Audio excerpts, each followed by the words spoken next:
Hey everyone, welcome back. Tonight we're diving into the story of a man who thought the entire Roman Empire existed just to watch him perform. Nero, emperor, artist, tyrant, and maybe the only person in history who could burn down his own capital and call it creative expression. This wasn't just a ruler. This was a man who believed applause could rewrite morality. Before we step into the madness, take a second to hit that like button if you love history, told a little differently, and maybe subscribe so you don't miss the next dive into the strange corners of the past. And, as always, let me know where you're watching from and what time it is in your part of the world. I love seeing how far history travels when we share it together. All right, let's begin. You open your eyes and realize you've awakened inside a dream built out of gold. That's the only way to describe it. The walls shimmer like molten sunlight, the ceiling glows with painted gods, each one suspiciously resembling Nero himself, only with slightly better posture. It's not a palace. It's a hallucination built by an ego with no budget limit. Your bed isn't furniture, it's real estate. The sheets slide like water, woven from silk that once traveled halfway across the world. Every pillow is packed with swan feathers, and the air is so drenched in rose oil it could be bottled and sold as currency. You might feel lucky if you didn't know what luxury really means in Nero's Rome. Here, comfort always has a body count. You turn, and the gold necklace he gave you last week presses painfully into your collarbone. He called it a symbol of devotion. It feels more like a leash. He said it made you glow. He wasn't wrong, but the light doesn't belong to you. From your balcony, the empire stretches out in every direction. Marble, smoke, and madness. Far below, bakers shout over prices, merchants argue with soldiers, and real people wake to a normal day. You envy them. They only have to worry about taxes. You have to worry about applause. The door slides open with the softest hiss. 3 attendants enter, silent, graceful, trained to exist like moving shadows. Their job is simple. Make sure you look perfect without reminding anyone that you exist. They wash your hands in rose water, brush your hair with carved ivory combs, and whisper little blessings that sound almost like warnings. You catch your reflection in a bronze mirror. The girl staring back looks flawless, untouched by fear. But that's the lie. She's learned to wear serenity like makeup. In Nero's world, beauty isn't a gift, it's bait. Outside, the morning comes alive. Flutes, harps, the rhythmic march of soldiers changing shifts. Somewhere down the hall, laughter echoes. The emperor, probably rehearsing his own greatness before breakfast.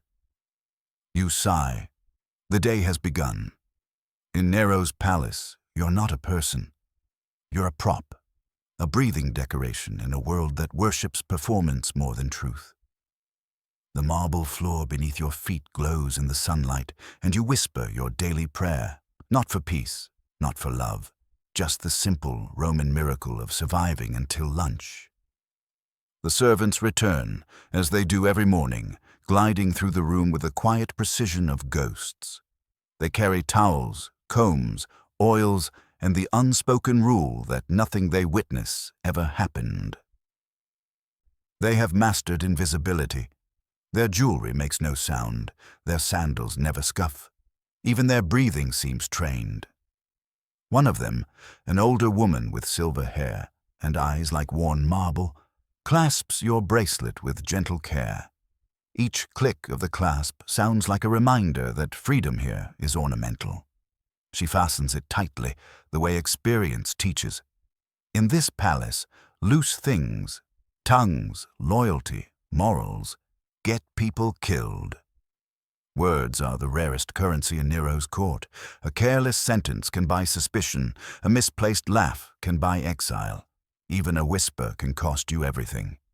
These women have learned silence the way soldiers learn discipline. You're learning too. Once, one of them smiled.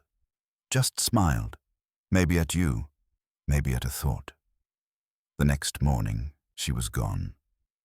The palace never explains. It edits lives like a bad script, rewriting reality until no one remembers who was erased. When they leave, the scent of rose oil clings to everything, sweet, suffocating, eternal.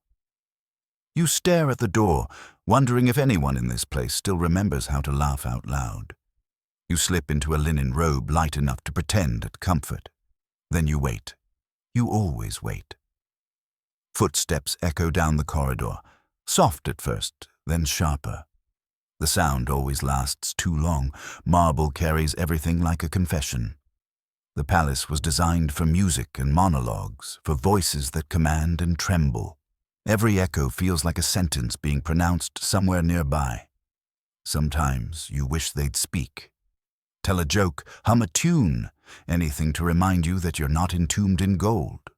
But sound would break the illusion, and Nero prefers his beauty silent. So you sit, still as a sculpture, polished and perfumed, ready to be admired. Because here, silence isn't absence, it's obedience. And in Nero's Rome, obedience is survival. Breakfast in Nero's world isn't about food, it's about theater. You're summoned before the first light breaks through the palace windows, not because he's awake early, but because waiting for him is part of the ritual. The dining hall glows like a golden ocean, columns lined with lapis, mosaics of peacocks and laurels shining from the floor. There are more slaves than guests, more fear than appetite. You take your seat among the other concubines. No one speaks. Conversation is a privilege reserved for those who believe they'll survive the day. The air smells of incense and roasted figs, a scent that's somehow both sacred and nauseating. The table groans beneath absurd luxury, melons carved into crowns, pearls scattered between dishes, oysters arranged to spell his name. Subtlety is the one thing not served here. Then the emperor appears. Nero doesn't enter a room, he consumes it. His robe is white, embroidered with silver vines, his hair curled to perfection. He smiles like a man who invented joy and expects royalties. He doesn't greet anyone.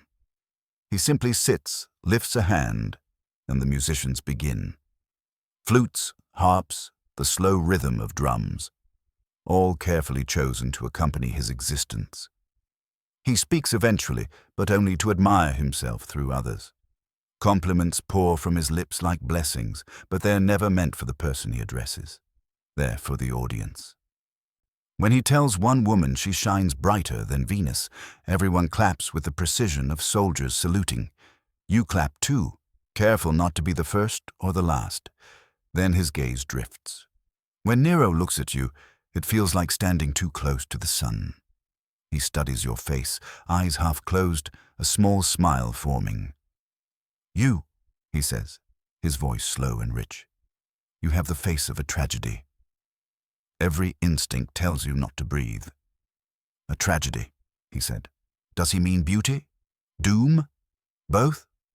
You smile anyway, a perfect, practiced smile. Thank you, Caesar. Your voice trembles just enough to sound sincere. He nods, satisfied with the performance. Around you, senators laugh too loudly, poets recite verses about Nero's genius, and slaves refill cups that no one dares to empty. The morning stretches endlessly, a scene that repeats every day with new victims and the same applause. When Nero finally rises, everyone follows his lead. The moment he leaves, the entire room exhales like one living creature gasping for air. You survived breakfast. In this palace, that's the same as winning a war. When he looks your way again later, you freeze. His attention falls like an eclipse, turning light into dread. Conversations stop mid-word. The other women lower their eyes instantly, vanishing into practiced invisibility. He tilts his head and studies you. You remind me of a painting, he says. Something golden. We'll paint you tonight. Your throat tightens. Gold means he's planning something. Art, performance, humiliation. It's hard to tell the difference anymore. You bow, whispering, as Caesar commands.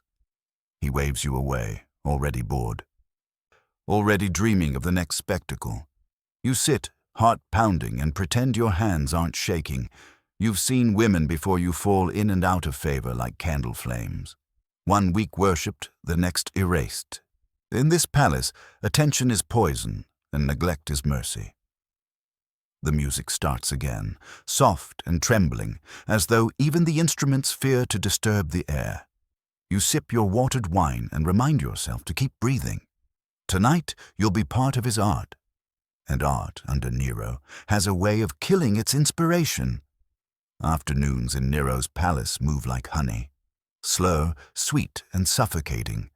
The sun outside Rome burns high, but inside the Golden House, time drips rather than flows. Every surface gleams, every breath smells of perfume and oil. The air is so heavy with wealth it feels alive. You learn that here, survival is not instinct, it's choreography. Every movement must be rehearsed. The concubines speak without speaking, a ballet of glances and gestures that mean don't draw attention, don't die today. Too much laughter looks ambitious, too little looks defiant. Every smile is an equation with life as the variable. When the servants come again, they move like ripples of silk, washing away the sweat of breakfast terror.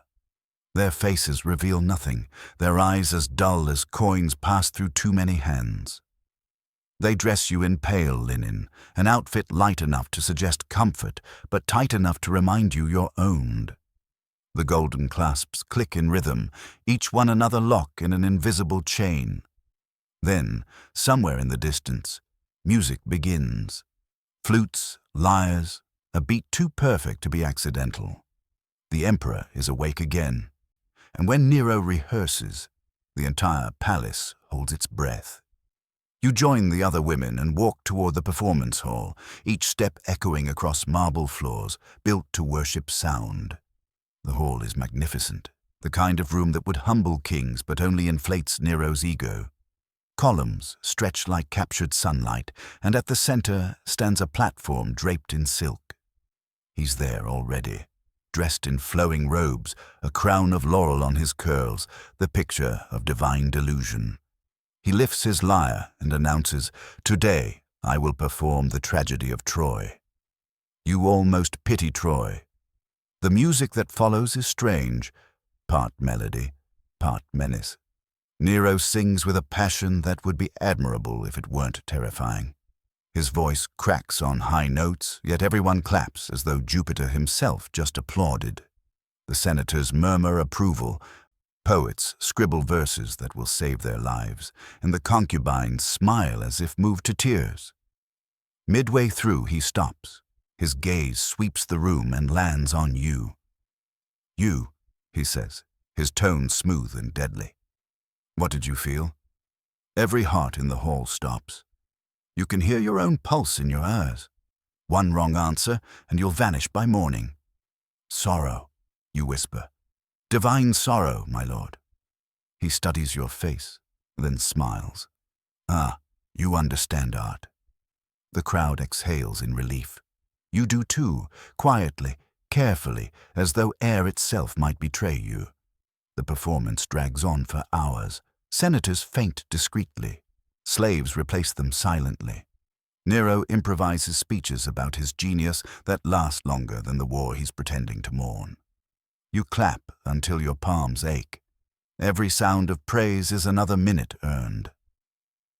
When it finally ends, he bows to himself. "Art," he declares, "is eternal." You almost whisper, "So is this performance," but you enjoy breathing too much. The applause fills the hall like a storm, deafening and desperate.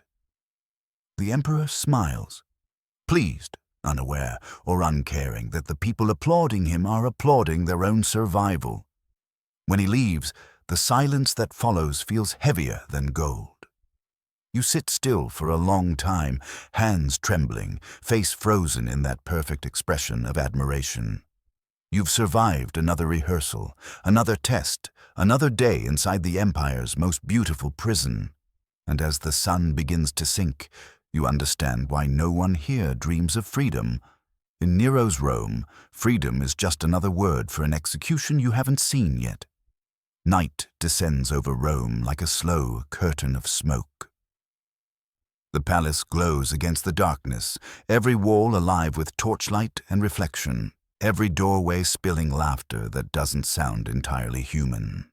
Servants rush in quiet panic, carrying trays of fruit, wine, and the kind of delicacies that only an empire could invent. It's the hour of Nero's banquets, where art, hunger, and fear mix into one glittering nightmare. You walk through corridors that smell of jasmine and burning oil. Outside, the city sleeps uneasily. Inside, the emperor prepares another masterpiece. The great dining chamber awaits. A miracle of engineering and insanity. A ceiling that rains petals, tables that turn on hidden gears, fountains that pour wine instead of water. Everything here exists to prove one thing: Nero's imagination can make the impossible real. As you enter, 100 eyes glance your way, each one pretending not to stare. The guests tonight are Rome's most powerful. Senators, generals, philosophers, and a few foreign ambassadors too terrified to refuse the invitation. None of them came to eat. They came to survive. The music starts before Nero arrives. Soft at first, a low hum of strings and flutes. It sounds almost beautiful, until the rhythm shifts and you realize it's time to the emperor's footsteps. He enters draped in crimson, jewels catching the torchlight, his crown tilted as if mocking heaven. The room rises like a tide. He gestures for them to sit, and they do, like waves collapsing in obedience. "Tonight," he says, his voice smooth as honey and sharp as glass, "we celebrate beauty. My beauty. Rome's beauty. And perhaps, if the gods are kind, yours." Laughter follows. Not because it's funny, but because silence is more dangerous. The feast begins. Platters of roasted peacock, honey-glazed quail, grapes the size of marbles. Wine flows endlessly, refilled before a cup can even tilt. You try to eat, but the air tastes like tension. Across the table, a senator coughs into his hand. A drop of wine lands on his robe. His wife goes pale. Mistakes here are omens. Then Nero claps his hands, and the entertainment begins. A troupe of dancers enters, their bodies painted gold, moving in slow, hypnotic patterns. He watches them like a god observing his own creations. Then he rises, deciding the show needs improvement. He joins them, twirling in circles, his robe spinning out like a comet. The guests erupt in applause, too soon, too eager, and that's when the danger starts. He stops mid-turn and stares at them. "Do you mock me?" he demands, eyes narrowing. The room freezes. Somewhere, a slave drops a goblet, and the sound rings like thunder. Nero's face twists into a smile that doesn't reach his eyes. "No," he says softly. "No mockery, only devotion." He raises his hand, and the tension breaks. Laughter returns, louder than before, desperate to fill the silence. You clap with the rest, your palms slick with sweat. The dancers finish, trembling. Nero returns to his seat and points at one of them. "You," he says, "were perfect." He points at another. "You, less so." The second dancer's face drains of color. She bows, mutters a prayer, and is led away by guards. The applause continues as if nothing happened. You sip your wine, pretending not to notice. This is how death works here. Quiet, rehearsed, polite. Later, Nero takes up his lyre again. "A new song," he announces. Inspired by the stars and by her. His eyes find you across the room. You smile because you have to. The crowd watches, pretending not to. He begins to play, a haunting melody that seems to stretch the air thin. The song is about a woman too beautiful to live, a muse consumed by divine love. His voice cracks, trembles, then soars. You feel every word like a threat wrapped in poetry. When it ends, the hall erupts in cheers. He looks at you, sweat gleaming on his brow, and says, "Art must always be honest." You nod, but you understand what he really means. Art, like love in this palace, is possession. The night drags on.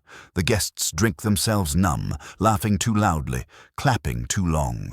Petals rain from the ceiling, landing on faces too pale to be merry. Somewhere beyond the walls, a dog howls. The city is quiet, as if holding its breath with you. When the banquet finally ends, Nero dismisses the court with a wave. "Rome sleeps," he says. "Let it dream of me." You bow deeply, heart pounding. The petals stick to your hair, your robe, your skin. You leave the hall as the candles die out, their smoke curling like ghosts. Behind you, laughter fades into whispers and whispers into silence. In the corridor, the gold walls feel colder than stone. Somewhere deep inside the palace, the guards drag away the dancer who failed to please him. You don't look back. No one ever does. You reach your chamber just before dawn. The rose oil still lingers in the air. You collapse onto the silk sheets, too tired to dream. Somewhere in the distance, Nero's lyre starts again. Soft, lonely, eternal. And as sleep finally pulls you under, one thought echoes in your mind. In this place, beauty is worship, but mercy is extinct. The afternoon fades, but the palace doesn't rest. Nero's golden house never truly sleeps. It hums like a creature too proud of its beauty to ever close its eyes. You walk through its halls beneath ceilings painted with gods that look suspiciously like your master. Every god has Nero's jawline, Nero's curls, Nero's pride. It's not art, it's worship carved in pigment.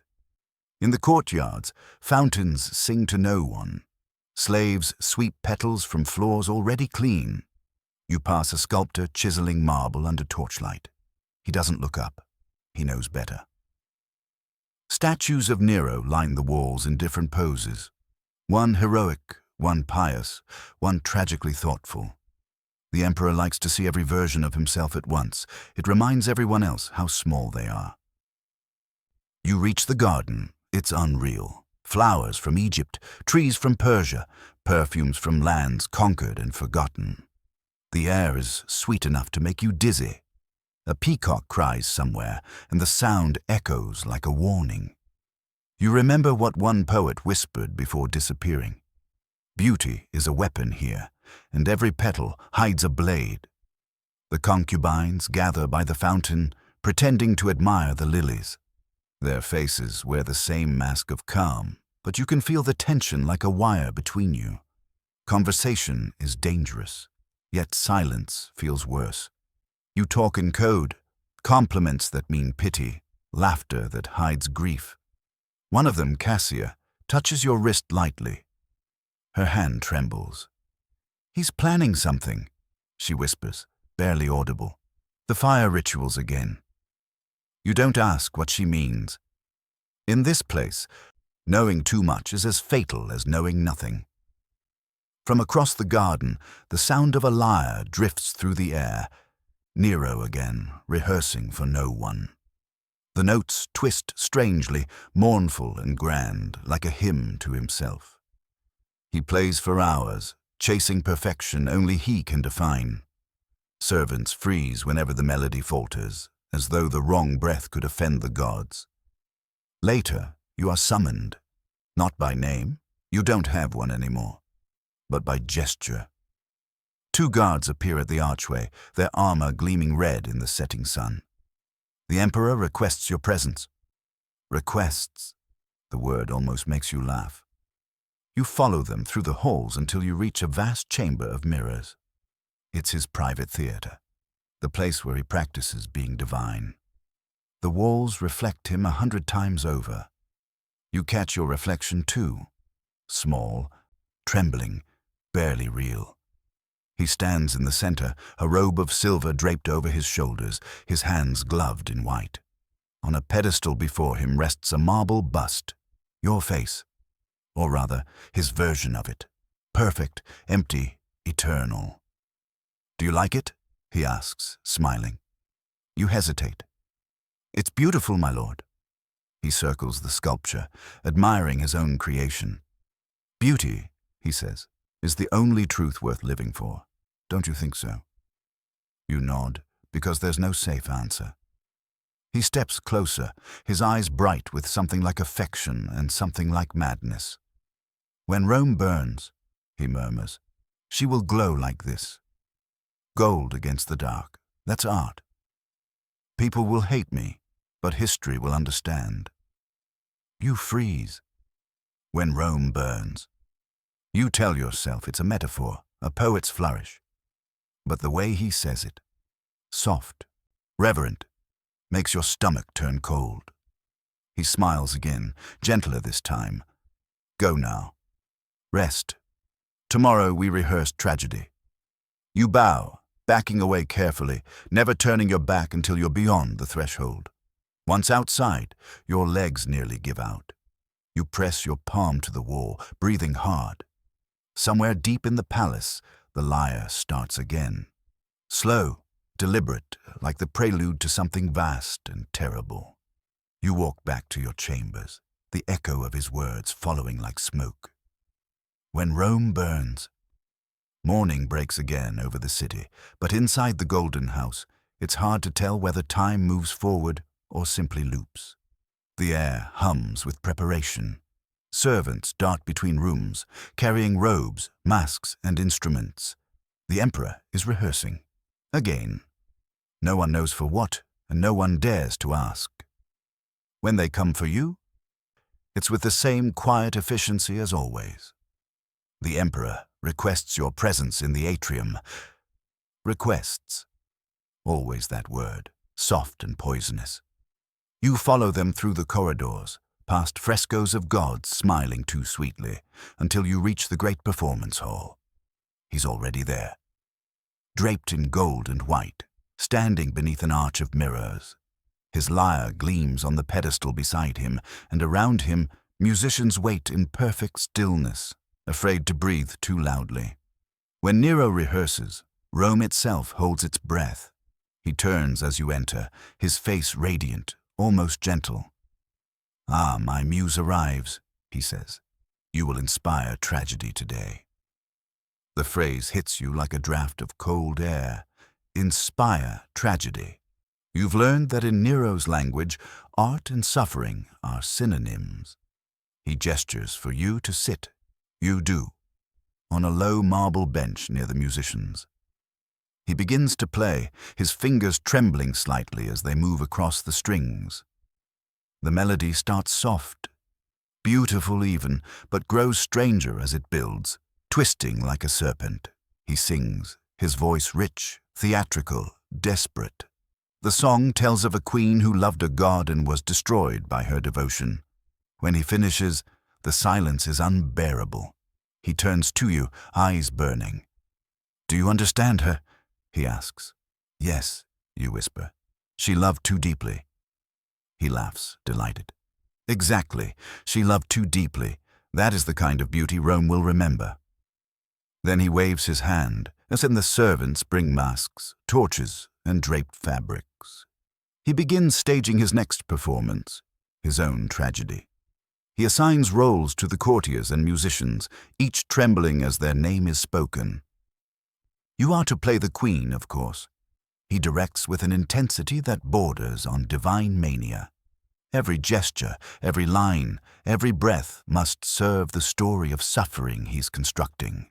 The palace fills with his voice, echoing through corridors as he shouts, corrects, praises, condemns.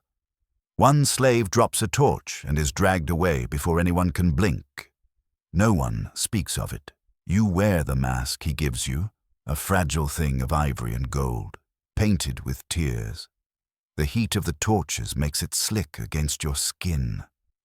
"Good," he murmurs. "Now you look like truth." The scene begins. He stands before you as the doomed hero, his voice shaking with false humility. You kneel as the broken queen, the lines of devotion heavy on your tongue. He grabs your hand, pressing it to his chest. "Would you die for love?" he whispers. The question meant for both the stage and the world. "Yes," you say, because anything else would be death already. The rehearsal ends with applause that sounds more like relief. He smiles at the room, sweat shining on his brow. "Perfect," he says. "Tomorrow we will perform before the gods themselves." As everyone bows, you feel a weight in your chest. The gods he speaks of aren't in heaven. They're the senators, the soldiers, the people of Rome. And if the emperor truly plans to perform before them, something far greater than art is coming. That night, you can't sleep. From your window, you see the city flicker with torchlight, restless even in darkness. Somewhere in the palace, Nero's voice echoes again, singing, laughing, dreaming aloud about immortality. You remember the way he said it yesterday. So softly you almost thought it a poem, "When Rome burns." And you realize the rehearsal wasn't for a play. It was for history. The next morning arrives with an unease that no perfume can disguise. The palace wakes as it always does. Too bright, too perfect, but the air feels heavier, like the hush before a storm. Servants hurry faster than usual. Messengers whisper down corridors. Even the birds that once filled the courtyards with song have gone silent. When you rise, you notice the scent of smoke. Not strong, not alarming, just faint enough to question if it's real. Rome has always burned in small ways: bakeries, forges, careless lamps. But this feels different. The smoke doesn't fade. It lingers, patient, waiting. You're summoned again, this time to the emperor's private chamber. The guards lead you through a hall lined with mosaics of flame. Fire-licking marble gods, temples glowing with holy destruction.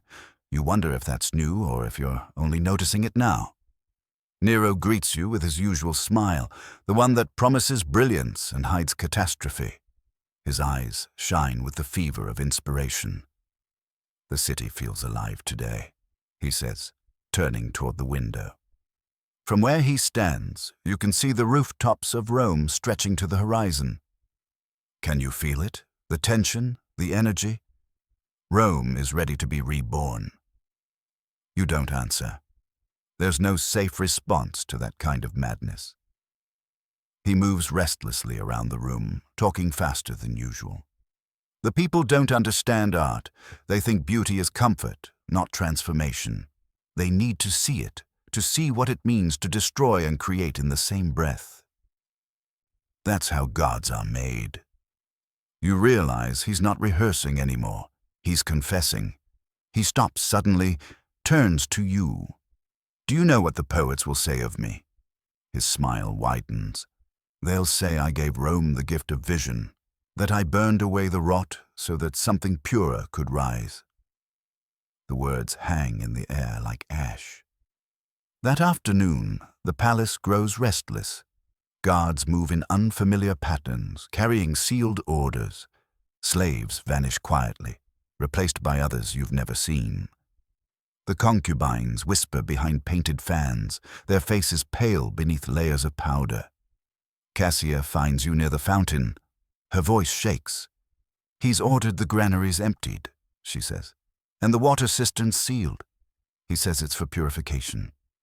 You stare at her, unable to breathe. "Purification?" She nods. "By fire." You both fall silent. Around you, the garden glows in the afternoon light. Too beautiful, too calm. Somewhere, a musician strikes the wrong note, and the sound cuts off abruptly. You don't want to imagine what followed. That night, you lie awake and listen. The city outside hums as always, but underneath that hum is something else. A low, distant roar.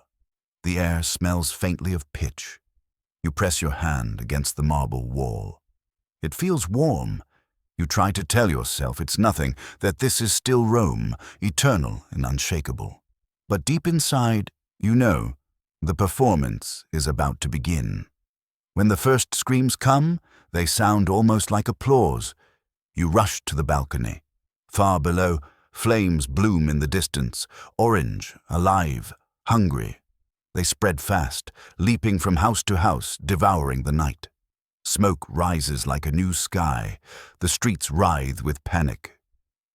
You hear soldiers shouting orders, the clang of metal, the desperate cries of families running for the river, and then, above it all, music. Soft at first, barely audible, then growing stronger. A lyre, played somewhere within the palace. The melody drifts through the night, slow and deliberate. You know that tune. It's the tragedy he rehearsed, the song of the doomed queen and the burning of Troy. He's performing. You stand frozen as realization crashes over you. Nero is watching his masterpiece come alive. The city burns, and he is the artist at its heart. Servants rush through the halls carrying buckets, scrolls, treasures, anything that can be saved. You hear the chaos behind you, but you can't move. You stare at the inferno spreading across Rome and think of the marble bust he carved of your face. Perfect, serene, unfeeling. Down below, the world collapses in flame. Up here, the emperor plays his lyre, smiling through the smoke. The night unfolds like a fever dream.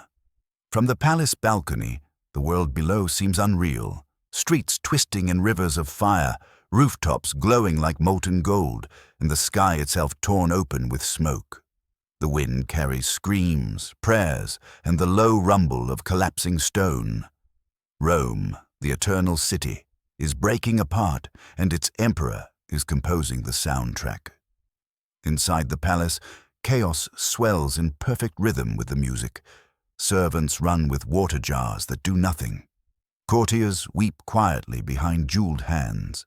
Some stare in disbelief, others in awe, as if witnessing divine revelation. The flames reflect in their eyes like prophecy. You find him on the terrace, framed by the burning skyline. Nero stands in a robe the color of wine, his laurel crown gleaming in the firelight. The lyre rests in his hands like a weapon of beauty. He plays slowly, deliberately, every note echoing through the marble halls and out into the dying city. He sees you approach and smiles, not warmly, but knowingly. "Do you see it?" he asks, his voice soft, almost tender. "She's magnificent. Rome has never looked so alive." You stare at him, unable to speak. The flames lick higher, the air hot enough to sear your lungs. "They're dying," you manage. "Your people, everything." "They're being reborn," he interrupts as though correcting a child. "Art requires sacrifice. Don't you understand? The gods themselves began creation with fire." He returns to his song, fingers trembling with ecstasy. The melody twists and rises until it becomes a lament, a hymn to destruction. He closes his eyes and sways, lost in the music, and for a terrible moment you see what he sees: beauty in chaos, order in ruin, divinity in despair. Behind him, a senator collapses to his knees, sobbing. "Caesar, please end this. The city burns." Nero doesn't look up. "Let it burn brighter," he says. "Rome's ashes will be my canvas." A gust of wind tears through the terrace, scattering embers like stars. You feel one land on your skin, sharp and hot. You flinch, but he laughs, delighted. "Even the fire worships me." He plays on, and the musicians who dare not stop follow his lead. Their trembling hands pluck strings slick with sweat, each note a prayer for mercy. The courtiers around you begin to murmur blessings under their breath, unable to decide if they're witnessing a performance or the end of the world. Below, the city burns in layers. First the wooden markets, then the stone temples, then the very air. The Tiber glows red from reflected fire. People run toward the river in masses, clutching whatever they can save. Statues, children, scrolls, hope. From this height, they look like ants in a storm of light. You realize something horrifying. The flames are spreading faster near the granaries, the places Nero ordered sealed days ago. You understand now. It wasn't an accident. The fire was staged, rehearsed, just like everything else. The emperor lowers his lyre and turns to his audience. The trembling court, the silent slaves, the gods carved into the ceiling. His voice rises above the chaos. "Behold," he says, "Troy reborn, Rome purified. This is my greatest work." No one dares to answer. The music resumes, soft again, almost tender. You feel dizzy, sick. The air tastes like smoke and honey. The fire reflects in the golden tiles of the ceiling, dancing in the eyes of marble gods. You stumble backward, away from him, from the sound, from the vision. The floor trembles beneath your feet. Somewhere far below, a roof collapses with a deafening roar. The shockwave shakes the palace, knocking a goblet from a nearby table. The wine spills across the marble like fresh blood. Nero doesn't stop playing. You turn and run, barefoot through corridors filled with smoke, past weeping slaves and broken statues. The palace itself seems alive now, breathing, groaning, cracking under the weight of its master's madness. You reach your chamber and slam the door behind you. For a moment, there is silence. Then another sound, a faint, distant melody, still rising above the destruction. He's still playing. You fall to your knees and press your hands to your ears, but it doesn't help. The song seeps through the walls, through your bones. You think of Cassia, of the other concubines, of the dancer taken away. You wonder if they're still alive. You wonder if you are. Outside, the world burns. Inside, the music never stops. And in that endless night, one truth settles deep inside you. Nero doesn't need to rule Rome anymore. He has become it. Its fire, its ruin, its song. Days pass, though no one counts them. Time itself seems to have melted in the fire. Rome no longer smells like a city. It smells like a wound. The smoke still clings to the air, thick and metallic, and the streets are nothing but bones of buildings, cracked stone, and the silence of disbelief. You walk among the ruins one morning, escorted by soldiers who keep their eyes down. The sky above is gray, heavy, indifferent. Whole neighborhoods are gone. Temples have collapsed into ash. The great markets that once rang with the cries of merchants now hold only the sound of flies. You step over charred wood and broken marble, your sandals blackened with soot. The people watch from alleys and doorways, faces gaunt and hollow. Some whisper prayers, others curse under their breath. When they see the imperial crest on your escort's armor, they bow out of habit, but their eyes burn with quiet hatred. You understand it. You can feel it. They don't just mourn the city, they mourn themselves. Then you hear a child's voice. "Is it true?" he asks a woman beside him. "Is it true the emperor played music while we burned?" The woman pulls him close, her voice trembling. "Hush." But the whisper spreads like embers. Back at the palace, the world has already begun its reconstruction. Nero calls it the rebirth. Architects, sculptors, and slaves work day and night on new blueprints. The emperor speaks of boulevards wide enough to let the wind pass through, buildings made of marble instead of wood, a city that will never burn again. He calls it Nova Roma, the new Rome. He speaks as if the fire were fate, not design. As if he were chosen by the gods to cleanse and rebuild. And those who survived, the senators who value their estates, the poets who value their tongues, agree with him. They nod, they praise, they write verses comparing him to Apollo, to Prometheus, to the Creator himself. You sit in silence during these performances, watching the same man who burned a city now being worshipped for saving it. The applause is loud, but beneath it you can hear the fear. the same fear that has always kept Rome standing. At night, the emperor wanders the halls again, restless. He talks to himself, sometimes to the statues. He asks them if they forgive him, if they understand what he has done. Sometimes he laughs, sometimes he weeps. The line between art and guilt has blurred beyond recognition. He finds you one night by the reflecting pool. His face is pale in the moonlight, eyes red from sleeplessness. "They don't see it," he says softly. "They only see the flames. But the fire was a gift, a beginning. Don't you think so?" You stare at him, the same way you might stare at lightning, beautiful, dangerous, impossible to reason with. "It's hard to see a gift in ashes," you say carefully. He studies you for a moment, then smiles faintly. "You're honest. That's why I keep you near." He reaches out, brushing a strand of hair from your face. His fingers smell faintly of smoke and oil paint. "Do you know what Rome needs now?" he whispers. "A story, something to believe in. They need someone to blame, someone who isn't me." Your heart stumbles. "Who?" He turns away, looking toward the city's broken skyline.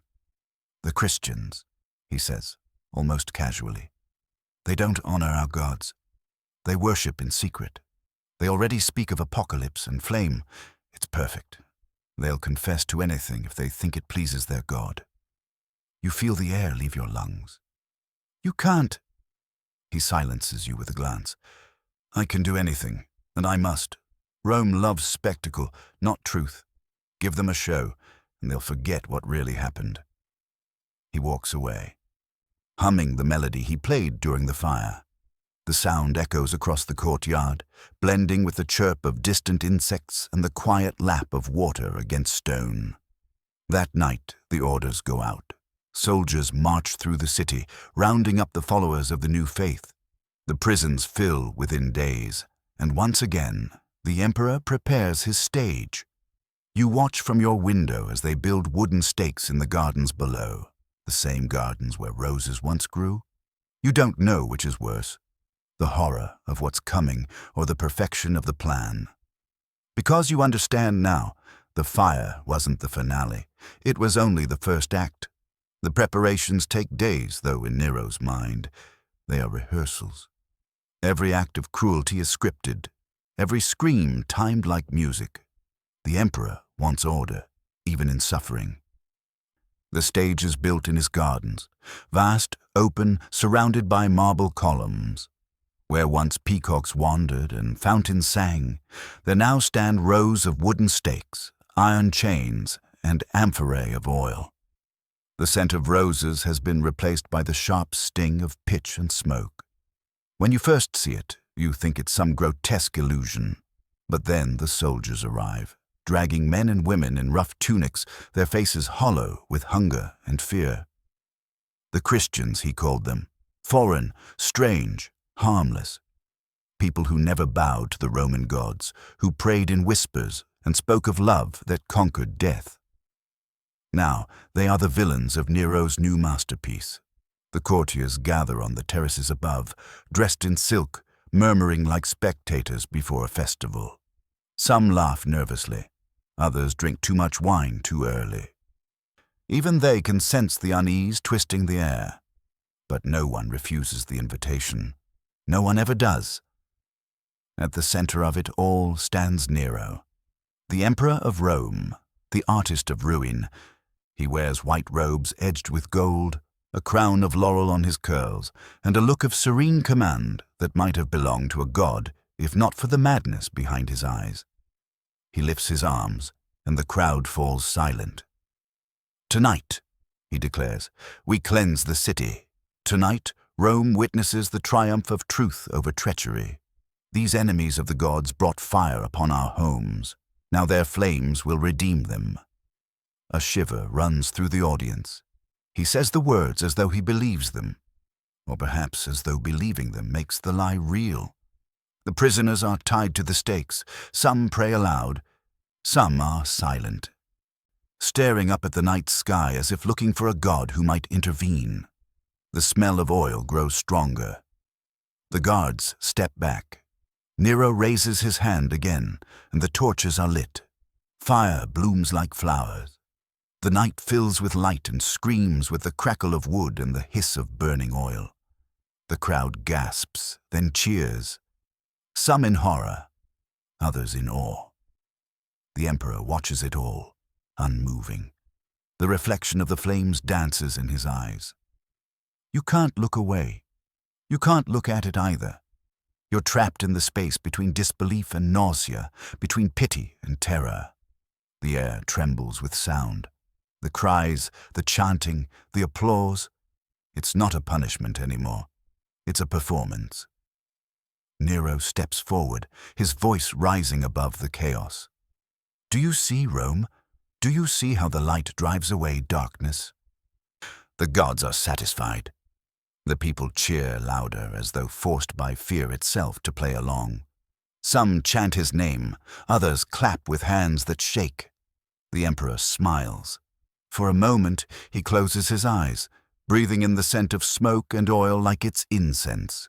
He is drunk on creation again. Then, to complete the spectacle, he orders the musicians to play. Lyres, flutes, and drums fill the air, clashing horribly with the cries of the dying. You feel your stomach turn. He paces among the musicians, correcting their rhythm, humming to himself as though this is another rehearsal. Slower, he murmurs. It must sound like morning. When the last torch burns out, silence falls. The garden is nothing but ash and embers. The guests leave quietly, their laughter brittle, their eyes hollow. You remain where you stand, frozen in the glow of what used to be life. Nero turns to you then, calm, almost gentle. Do you understand now? He asks. You can't answer. He steps closer. This is art, he says softly. Suffering made sacred. Pain transformed into beauty. Rome will remember. He touches your chin, lifting your face toward his. And you will help them remember. You don't ask what he means. You already know. You are not his muse anymore. You are his witness. That night when you return to your chamber, the smell of smoke clings to your hair, your skin, your soul. You wash until your hands ache, but the scent will not leave. The city sleeps in uneasy silence, and somewhere deep in the palace, you hear his lyre again, gentle, wistful, the same melody he played while Rome burned. You lie awake and realize something you've never dared to think before. The emperor is not just performing for his people, he's performing for history, and you, unwillingly, are part of his script. The city does not sleep for long. Within days, the ashes settle, and life crawls back from the ruins like a wounded animal. Markets reopen in the surviving districts, soldiers patrol what's left of the streets, and statues of the emperor rise faster than the homes of the poor. Wherever you go, you see his image, carved, painted, gilded, Nero crowned in laurel, Nero holding a lyre, Nero as Apollo reborn. The propaganda spreads like the fire that birthed it. Poets write verses about divine vengeance, about how the emperor's wisdom saved the empire from blasphemers. Senators stand in the forum, repeating speeches that Nero himself dictated, praising his mercy for rebuilding Rome instead of abandoning it. The same mouths that once trembled now smile in rehearsed devotion. Fear has become worship, and lies have become law. From your balcony, you watch the processions march by. Lines of citizens carrying garlands, chanting his name. Some mean it. Most don't.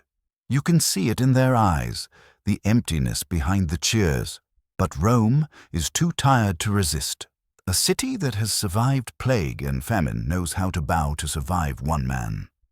Inside the palace, the air has changed. The laughter of courtiers is louder, emptier, desperate to please. The musicians play softer now, fearful of disturbing the emperor's moods. The concubines whisper to each other only behind closed doors. Even the servants, who once moved like shadows, now glide as if the walls themselves are listening.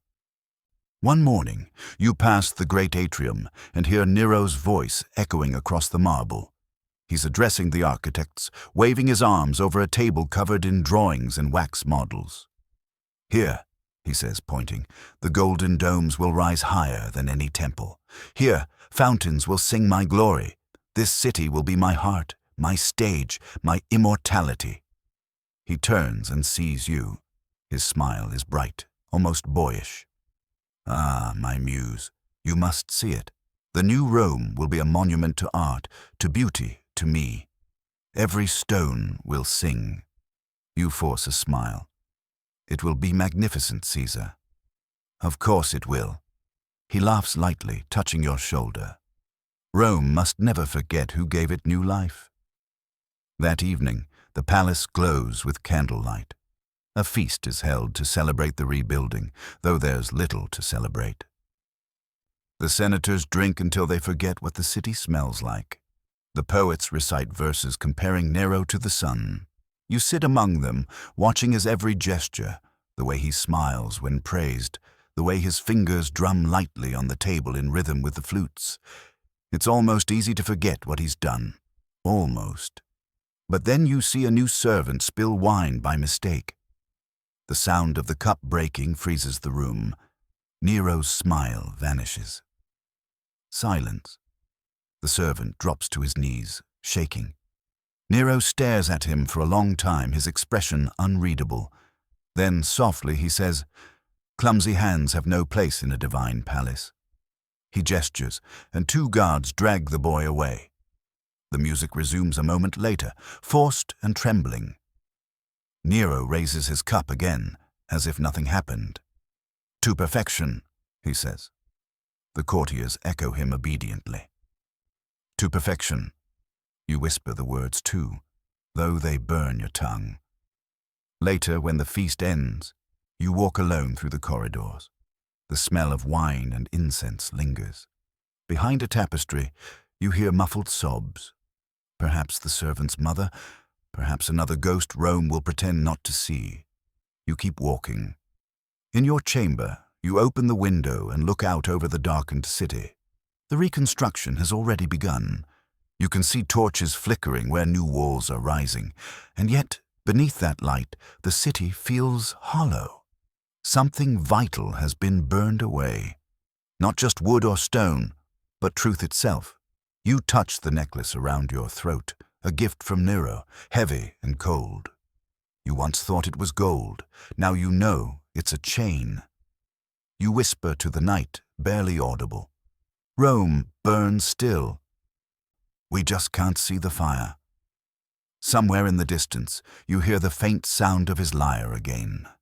Slow, haunting, the melody twisting like smoke through the air. You close your eyes and realize the song has changed. It isn't about Rome anymore. It's about him. And in that moment, you understand the most terrifying truth of all. Nero doesn't need flames to destroy a city. He only needs time. The descent is not sudden. It arrives like a slow fever, spreading quietly through marble halls and whispered prayers. At first, it feels almost harmless. The emperor's eccentricities, the harmless vanity of a man who has already been worshipped too long. But soon, the palace itself begins to change, reflecting his unraveling mind like a mirror made of gold and madness. Every corridor now hums with music. Musicians are ordered to play at all hours, filling the air with endless melodies. Soft at dawn, thunderous by dusk. Even silence has been outlawed. Nero cannot bear it. He says silence reminds him of judgment. The walls are painted with scenes of gods and heroes, each one bearing a suspicious resemblance to him. Apollo with Nero's face, Hercules with Nero's jawline. Even the fresco of Jupiter now wears his eyes. The courtiers pretend not to notice. They complement every delusion with the desperation of drowning men. "A masterpiece, Caesar," they murmur. "Truly divine." Every word buys them another day of safety. Nero's obsession with performance grows darker. He holds private plays in the Grand Hall, forcing senators to watch him act, sing, and declaim poetry for hours. The audience is chosen carefully, those too loyal or too frightened to show fatigue. You're always among them, you must be. He says your face inspires his art. Your silence gives him strength. Each performance follows the same pattern. He enters wearing a new costume, sometimes a god, sometimes a hero, sometimes a mourning lover. He weeps, he rages, he laughs, and when he finishes, the applause must thunder. If it doesn't, if even one pair of hands falters, he notices. And that, everyone knows, is the end of the unlucky soul. One night, he performs the story of Orpheus descending into the underworld. His voice shakes with emotion as he sings of love, loss, and the desperate search for beauty in death. The torches flicker, the audience holds its breath. When he reaches the final verse, he turns suddenly toward you. His eyes lock on yours, burning with something between longing and accusation. "Would you follow me into the underworld?" he asks, breaking character. The hall falls silent. No one breathes, your throat tightens. "If the gods willed it, Caesar," he smiles slowly. "The gods know I will it." The courtiers burst into nervous applause. Nero spreads his arms, basking in the sound. "Then let it be known," he declares, "that beauty alone is worthy of eternity. Even the underworld will bow to song." After that night, the performances grow stranger. Nero begins blending myth with his own life, rewriting stories so that he always triumphs, always ascends, always commands the gods themselves. The line between history and theater dissolves. He orders the construction of a new amphitheater where he can perform before the public. Rome will no longer watch its emperor rule, it will watch him act. The rehearsals consume him. He sleeps little, eats less, and speaks often of destiny. "They will see the truth," he says to you one evening as you walk through the candle-lit garden. "They will understand that I am more than flesh. I am Rome itself." You say nothing. Words have become dangerous. He stops beside the fountain, staring at his reflection in the water. "Do you ever wonder," he murmurs, "what it means to be chosen, to bear the love of the gods and their cruelty together?" You answer softly, "Perhaps the gods are not as kind as they appear." He laughs, not joyfully, but with a sharpness that cuts through the night. "They are kind to me. They gave me this power, this voice. They let me build and destroy. They made me eternal." You look at him, illuminated by torchlight, his shadow long and distorted on the marble. "Or perhaps," you whisper, "they're only watching to see how far you'll fall." For a moment the air freezes. Then he smiles again, a brittle, brilliant smile. "You always say such clever things. That's why I keep you close." He leans forward, his breath warm, his words quiet. "But remember, those who watch too closely may burn with what they see."